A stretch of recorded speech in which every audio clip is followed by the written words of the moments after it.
Hey guys, Kyle the Death Knight of Anime here, bringing you my manga chapter review for One Piece chapter 863. And by God, was this an insane chapter? Okay, I want to first talk about the first couple pages in this chapter. Uh, First off, the whole thing with Luffy coming up with the idea in order to place a mirror in pretty much inside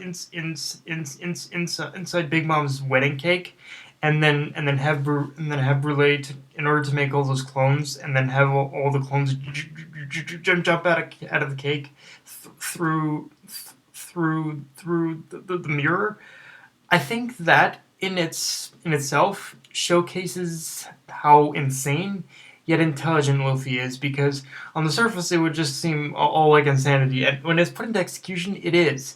But when it really showcases just how far, just how many ideas Luffy actually has in his head, and in a way it worked out because it did create this whole thing. It may not have been exactly as how Capone planned it, but it did create a big enough distraction, of course, in order for Big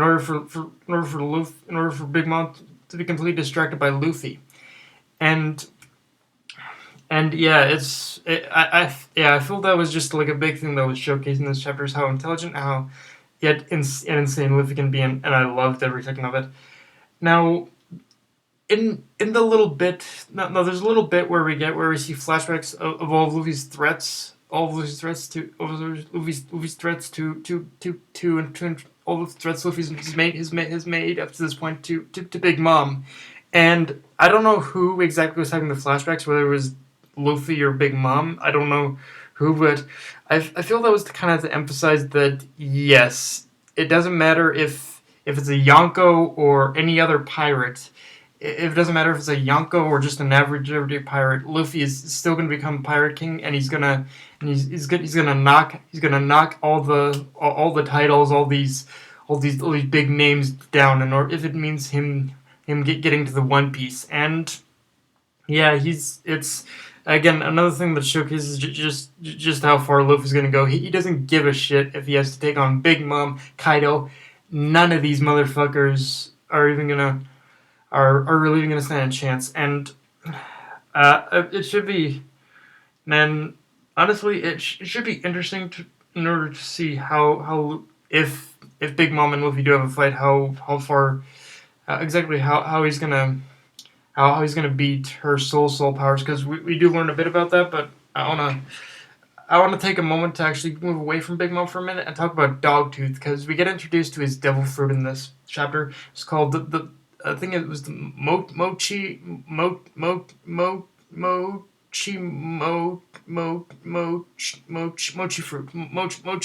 fruit. And I don't know if anyone has seen the One Piece special, Dead End Adventure, but for those of you who have, I'm sure you're aware there was a character called there was a character character get Gaspard,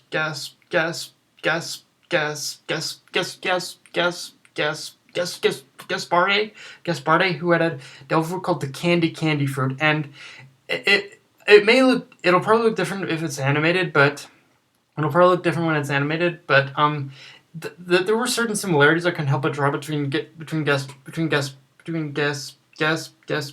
devil fruit and Dogtooth's devil fruit. Like, they did look very similar. So I wonder if Oda was taking some inspiration from the Dead End Adventure special. But in either case, it did look pretty cool, I'd say. But yeah. Also, we finally get a name of Big Mom's ability to steal soul, which is soul pocus, soul pocus. And it basically the translation of what I got of what soul pocus is that it's an ability Big Mom has to pull out souls of humans who have an attachment to life, which at first I didn't really think about all that much until I reached the near end of the chapter, where we see Jimbe on his knees and saying he's willing to offer his life to Big Mom. And it didn't, and her ability to suck souls, it didn't work.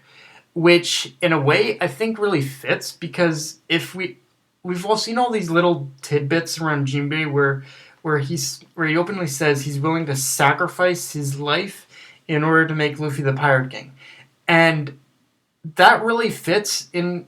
That of course fits with the fact that her devil fruit ability didn't work because Jinbei he doesn't have. He literally does not have an attachment to life anymore. He's willing to do any. He pretty much considers himself he's considers himself a complete. He's basically a sacrificial piece in order to make Luffy the Pirate King. That's pretty much all he sees himself as at this point. And I'm sure Luffy is going to have some major words to words if Jinbei does in fact join Luffy by the end of this arc. I think Luffy's going to have some complete and major league words to say to Jinbei about being a sacrificial piece and how he's going to be his friend and whatnot. But it does now he's his friend. Now he doesn't want to see him sacrifice himself, but it does. It really does fit in with his character in a way, and with his character and what we've seen up to this point. But at the same time, as good as it is, I do feel it is raising a couple death flags because, I mean, there were already so many death flags throughout this arc on Jinbei, but yeah, I do feel like while it was good to get this information that Jinbei is unaffected by Big Mom's soul sucking ability now, it does kind of beg the question if Jinbei is going to die at this point, because yeah, it does sort of raise. It is good in the sense where Big Mom's abilities aren't affecting Jinbei anymore, but it does sort of raise the question now exactly of how. Does sort of raise the question now of sort of like, is he gonna die now? I mean, I don't want him to die, but I wouldn't be surprised if he did at this point.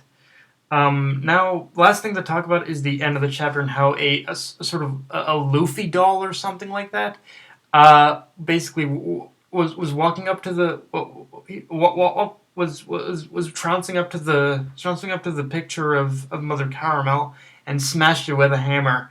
Now, I think for me I think more than likely, like if I think that's Brooke who was like who was possessing some kind of a Luffy doll, or who was using his devil fruit power in order to possess a doll of Luffy or something, and he used it in order to break the picture.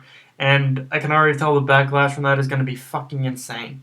But if it is like the one thing that definitely gave it away that I more than likely know that I know it's more than likely going to be Brooke is simply the fact that we pretty much hear at the end of the chapter of a yo ho ho. So yeah, I'm more than convinced that it was Brooke who basically who did all the breaking, and who did the breaking of the Mother Caramel's foot of Mother Caramel's of the picture of Mother Caramel in that, but in the end of that chapter. But yeah, again, a really great episode, a really great chapter. Honestly, like all these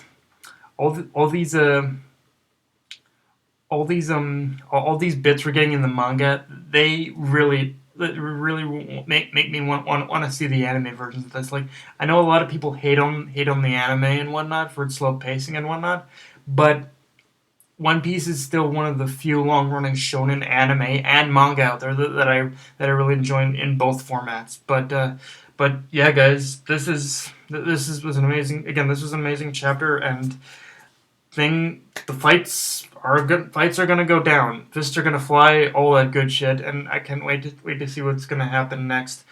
But yeah, guys, that's my review. If you enjoyed it, like, comment, subscribe, or follow me on Twitter and Facebook.